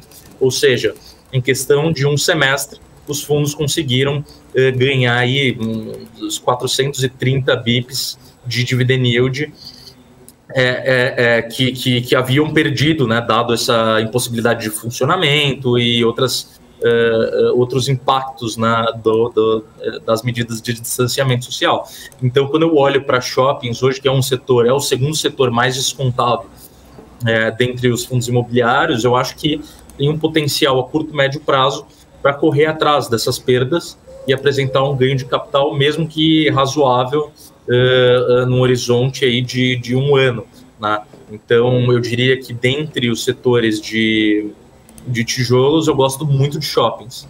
Talvez eu goste mais de shoppings do que de outros setores. Eu acho que lajes corporativas devem patinar ainda em 2022, visto a indefinição de algumas coisas que são essenciais para critério de investimento e também pela limitação de crescimento do setor intrínseca ao ciclo imobiliário, que inverteu e acontece e em breve vira de novo, né? É uma coisa cíclica de setor, assim como a economia, o setor imobiliário é cíclico. Eu só não acho que seja um setor que vai ter uma performance muito robusta em 2022. Então, eu acho que pensando em lajes e shoppings, eu iria mais por esse lado, talvez um pouco mais pessimista do que alguns gestores que vocês vão achar no mercado. Uhum. Eu quero trazer algumas perguntas agora aqui, viu, Caio, do nosso chat, inclusive. Eu tenho várias aqui para você. Começando pela pergunta aqui do Adilson Lima, que ele está dizendo assim: Caio Ventura, ano de eleição, pode ocorrer a tributação dos FIIs? Olha, visto que é uma medida bastante impopular, né, para um governo que ideologicamente vai fazer oposição a pautas mais à esquerda, eu acho difícil, né? Eu acho difícil, eu acho que o mercado teve um lobby forte quando isso começou a ser discutido no Guedes Day, né, que o IFIX caiu seus 2,5%, e eu acho que não volta tão cedo para a pauta isso. Uhum. Maravilha. Tem uma outra pergunta aqui que é do Celso Costa, que ele está perguntando o seguinte: FIIs de galpão logístico tiveram destaque positivo na pandemia. Você acredita nesses papéis para 2022? Olha, sim, eu acredito. Perdeu um pouco de gás, né, nesse último semestre do ano, mas é inevitável, né, visto que algumas condições macroeconômicas e fatores estruturais acabaram comprimindo, né, a performance de fundos imobiliários de uma forma maior, né, gerando uma impossibilidade difícil de ser superada, né? Então, eu acho que existe fundamento para isso. O setor de fundos de galpões logísticos é o setor que possui fundamentos mais fortes, né, olhando para o modelo operacional em si, né? O Brasil é um país que possui custos logísticos altíssimos, altíssimos comparados com países pares da América Latina, tá? Não contra Estados Unidos ou Europa, mas contra a Argentina, contra o Uruguai, contra a Colômbia. O Brasil apresenta um custo logístico elevado em relação ao seu PIB, né? Então, iniciativas como galpões logísticos, né, que auxiliam esses custos de transporte, esses custos logísticos são muito bem-vindas, né? As empresas sempre estão deixando isso claro, e eu acho que, até por estar em contato sempre com as gestoras de galpões logísticos, os planos de crescimento são bastante concretos, né? São bastante grandes também. Existem muitos projetos na gaveta que esperam uma oportunidade de estabilização, de condições mais favoráveis para serem executados, né? Que é algo que a gente não vê tanto, por exemplo, em shoppings, né? Visto toda a turbulência que o setor passou desde 2020, por exemplo. Uhum. O Adilson está até fazendo um comentário aqui assim, ó: tem o imóvel e FIIs, e os FIIs dão menos trabalho apesar das quedas, ainda vale a pena. E realmente eu acho que é isso, tem alguns outros fatores que a gente precisa lidar, né, quando você tem um imóvel diretamente, né, a administração dele, depreciação e tudo mais, isso tudo tem que estar também atento a tudo isso, né, Caio? E aí ele fala, ela fez essa correlação aqui. Tem os dois e para ele os fundos de investimentos ainda também fazem bastante diferença, vale mais a pena. O Ricardo tem também uma pergunta aqui dizendo assim, eu tenho 60% de FIIs de papéis na carteira e o restante diversificado. Devo manter assim ou seria melhor diminuir o percentual em papéis?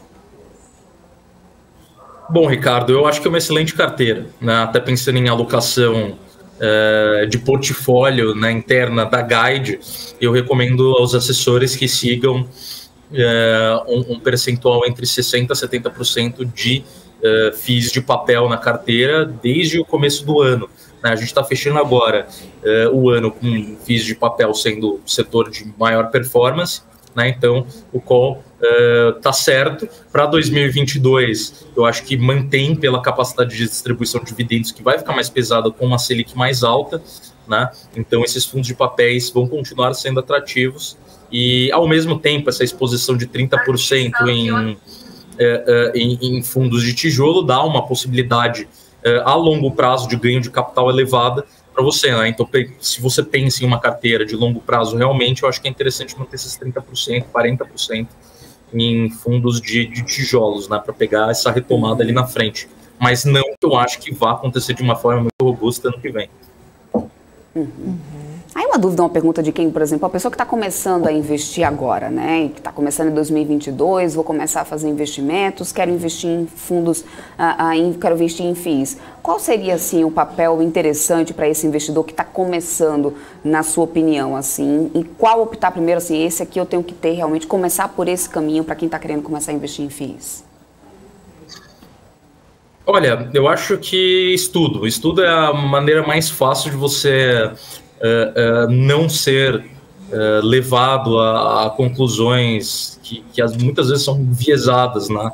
Tanto em fóruns quanto no Instagram, ou até mesmo de analistas, né?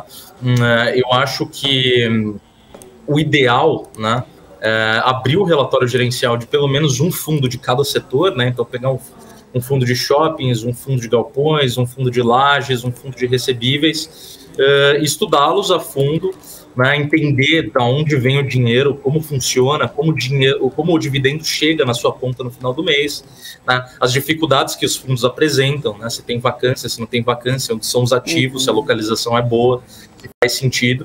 Esse tipo de coisa acaba blindando, né, o investidor de entrar em furadas, né? Então, o erro mais comum que o investidor de primeira viagem comete é investir num fundo que tem dividend yield alto, mas muitas vezes esse dividend yield alto ele aconteceu por algum fator péssimo, né? Por exemplo, um inquilino rompendo o contrato de um ativo único e pagando uma indenização de um ativo de 50 mil metros quadrados que vai ficar completamente vazio e sem aluguel no mês seguinte. Então, tem que tomar cuidado com a operação. Eu diria que entender a operação e como o dividendo chega na sua conta é o caminho mais importante para o investidor de primeira viagem. Pois é, e tem mais perguntas aqui chegando no nosso chat. O Adilson Gonçalves perguntando o seguinte: Caio, qual é o melhor momento para comprar FOFs para o ganho de capital? Olha, pensando em ganho de capital para os FOFs, o FOF ele tem uma correlação positiva com o IFIX, né? Ou seja, quando o IFIX sobe, ele consegue outperformar o IFIX, ou seja, apresentar uma performance maior, né? Então, estar comprado em FOFs é acreditar no IFIX, né? De uma forma derivada, né? Então, o primeiro ponto, tem que ponderar se você acredita que o IFIX vai subir ou não no que vem.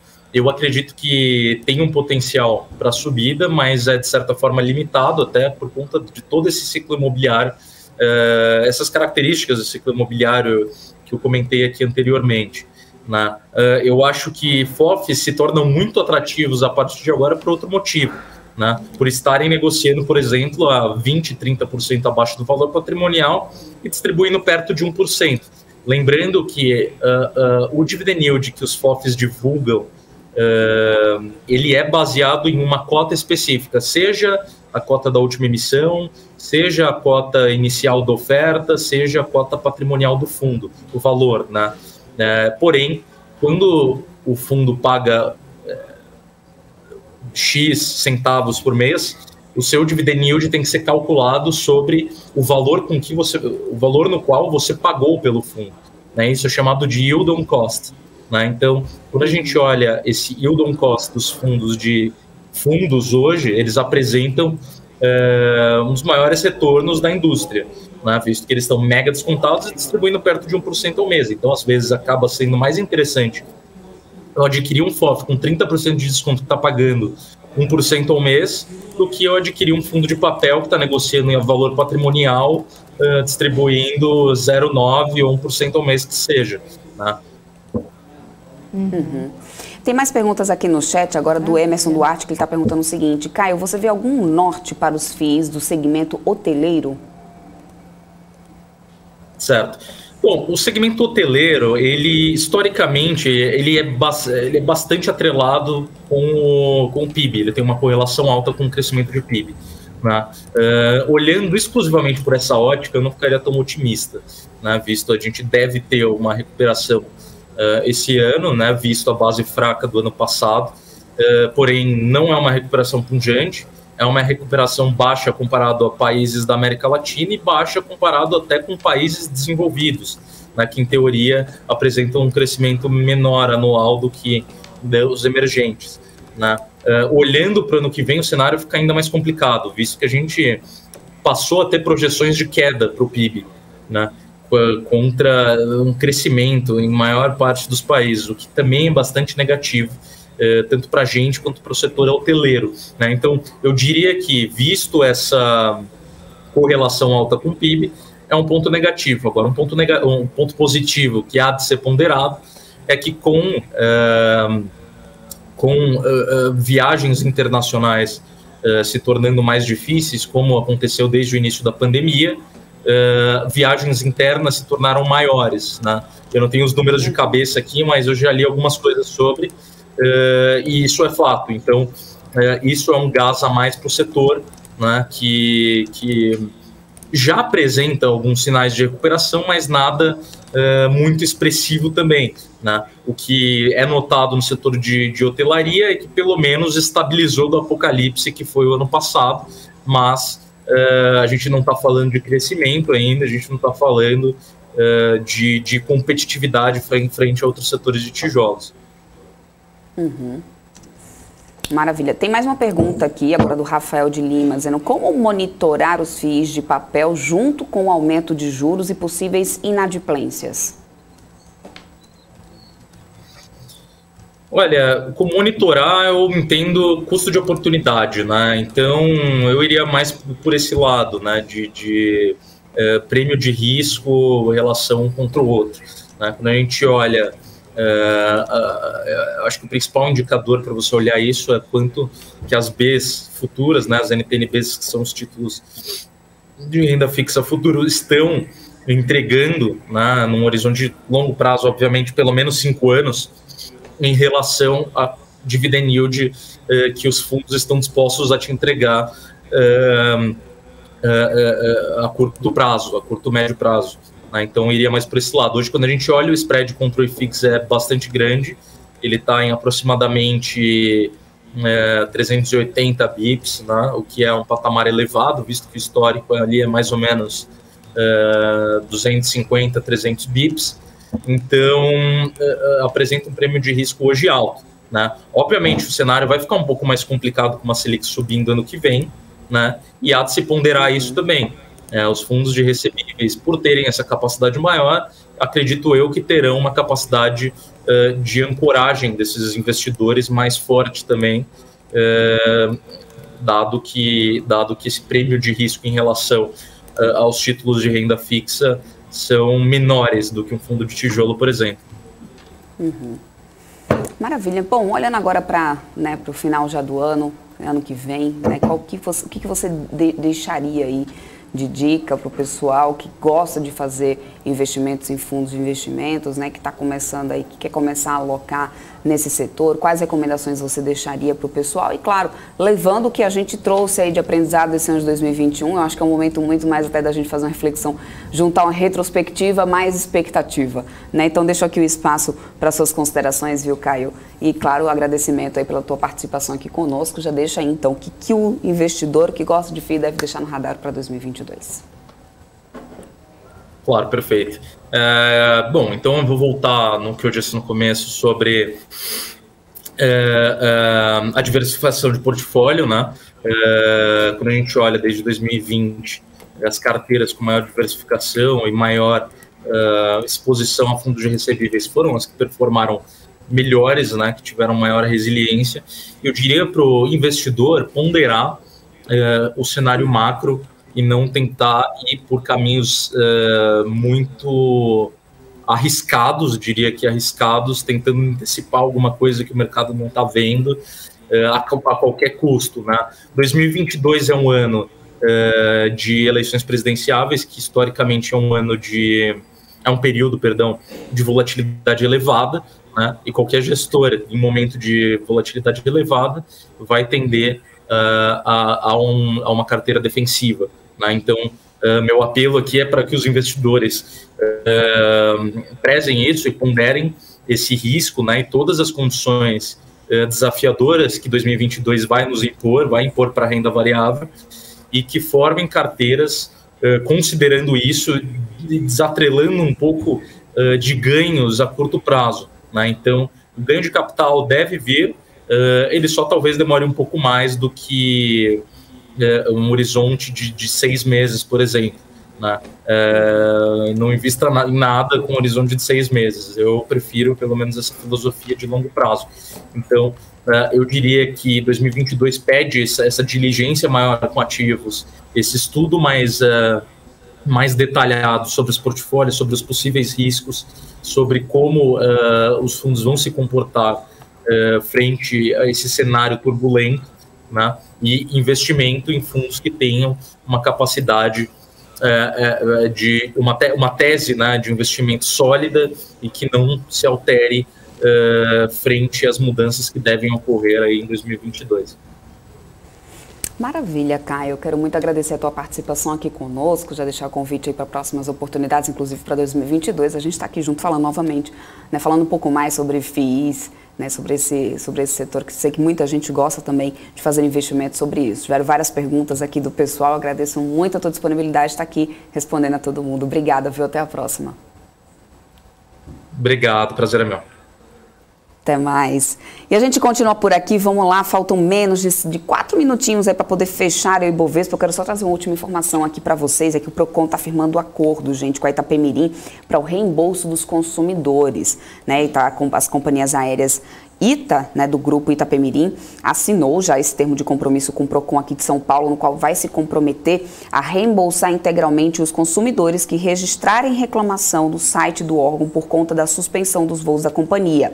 O acordo é válido apenas para os clientes que moram no estado de São Paulo. Caso não cumpra o acordo, a ITA pode ser multada em até 5 milhões de reais. A gente sabe que quando teve esse cancelamento aí dos voos da Itapemirim, inclusive, isso causou bastante tumulto, bastante gente, né, ficou presa lá no aeroporto aqui de Guarulhos, por exemplo, né, tentando viajar, pessoas que tinham aí preparado o ano inteiro para poder viajar no final do ano e ficou aí nesse prejuízo. Então o Procon firmou sim um acordo com a Itapemirim para esse reembolso de consumidores. E ainda falando de Itapemirim, mais cedo a Itapemirim anunciou que está mandando 2 aviões da companhia, aliás, 3 aviões da companhia para fora do país para uma manutenção. Pelo menos é essa informação que a gente tem por enquanto da Itapemirim, tá? Eu vou fazer a atualização dos mercados aqui para vocês. Lá fora nos Estados Unidos, Dow Jones está caminhando para o final positivo, 0,22%, mas S&P 500 e Nasdaq está fechando o dia aí no sinal negativo. S&P 500 uma queda de 0,13%, Nasdaq queda de 0,61%. Deixa eu vir aqui para o Ibovespa. Ibovespa que nesse momento aí segue numa queda de 0,71%, cotado a 104.802 pontos. A gente vai fechando então abaixo dos 104 mil pontos. O dólar futuro, o dólar à vista já fechou praticamente na estabilidade, o dólar futuro também está praticamente na estabilidade, mas ainda num sinal negativo de 0,05, cotado a 5,62. Vou ampliar aqui o nosso mapa de calor do Profit Pro da Nelogica, trazer aqui para a variação diária, o Ibovespa como um todo, para a gente ter uma noção. E olha só, é Açaí liderando lá as quedas, 4,33%, depois a gente vem com o setor de saúde, com o Intermédio e Capivida. Temos também bancos digitais com o BPAC 11 ali, olha só, mas Lame 4, juntando ali, Amer 3 também vem no varejo aí, performando nessas quedas, Siderurgia e Mineração também aparecendo junto com a Vale ali, 2,8%. Cielo é que liderou as altas realmente, depois a gente tem Dux, 3,99%, Cielo 4,59% de alta. Pontualmente alguns papéis do setor de varejo, como Via, por exemplo, aqui, 1,82% de alta, CVC, mais de 3% de alta aqui para CVC. Setor de frigoríficos também, com Marfrig, Minerva aqui e JBS nas altas. JBS subindo 1,12%, Marfrig subindo 2,16% e Minerva aqui subindo 1,15%. Nesse momento a gente vai fechando assim esse Bovespa, faltando agora menos de um minuto para a gente fechar, né, Rani? A gente vai se despedindo por aqui. Amanhã estamos de volta com a programação ao vivo da BMC. Pois é, a gente volta aí fazendo o balanço da última quarta-feira do ano, trazendo muita informação, os principais assuntos que estão movimentando o mercado e, é claro, os seus investimentos. A gente aguarda, então, todo mundo amanhã no BMC News, né, Débora? Exatamente isso. Então, eu espero por todos vocês amanhã, a partir das 9h30 da manhã, ao vivo. Eu vou trazer aqui o mercado em tempo real para todos vocês. Além disso, depois a gente tem mais o fechamento do mercado às 4 horas da tarde aqui no Top News. Então eu espero por todos vocês. Obrigada pela audiência de todos. Olha só, a gente está pertinho de bater nossa meta, hein, gente? Se inscreve aí no nosso canal, envia, compartilha aí a nossa programação com todo mundo. A gente conta aí com a sua ajuda para poder bater essa meta de fechar 2021, né, com 40 mil inscritos no nosso canal de forma totalmente orgânica. Muito obrigada pela audiência, obrigada por ter vocês aqui todos os dias. Conto com a sua interação e participação amanhã também, hein? Espero por vocês. Tchau, tchau.